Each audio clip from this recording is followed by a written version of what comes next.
God uses the most unlikeliest people for his glory. The outcasts, the downtrodden, people who think they're being forsaken, God uses those people. He has a plan for everybody, even when we cannot see it in the midst of all of our grief, our suffering, and our sorrow.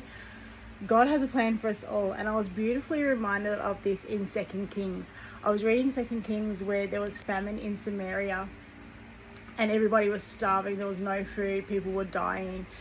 And the king blamed Elisha for the famine. I'm sorry if I'm getting that wrong, I'm still learning. But he was blaming him for the famine that was happening at that particular time. And he kept reassuring the king, no, there will be food.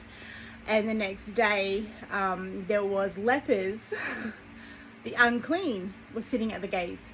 The unclean lepers that had been cast out, that had been forsaken, that had been forgotten, that had been thrown away by the people at the time because they were considered unclean.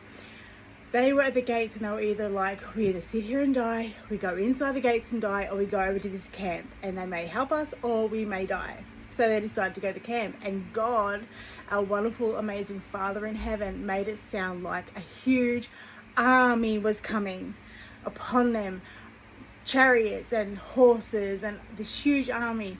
And they scattered, they left because they were so afraid, and they got there and everything was left.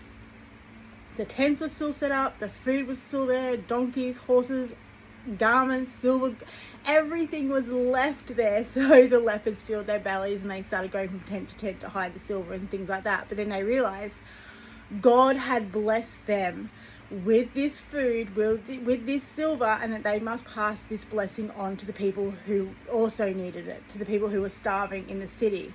So they went back and they told the king that there was food there. Now, how beautiful is that? God used the unclean to feed the people in the city. The unclean, the most unlikeliest of people. The most forgotten people that others would just look down upon or walk around. He used them to feed the people. God has a plan for you. He has not forgotten you. He has not forsaken you. He is there behind the scenes working on your behalf, and he has a plan for you. We may not see it right now, but when God's glory is ready to shine, he will let you know the exact plan for you. You haven't been forgotten. You haven't been forsaken. He loves you so, so much.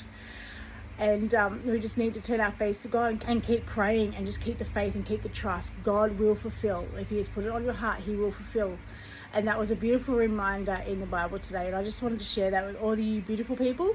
Don't give up. Keep praying. Keep the faith. Keep the trust, even in the midst of suffering and despair. He will get you through it. And he loves you so, so much. I hope you have an absolutely beautiful day. And I'll talk to you next time.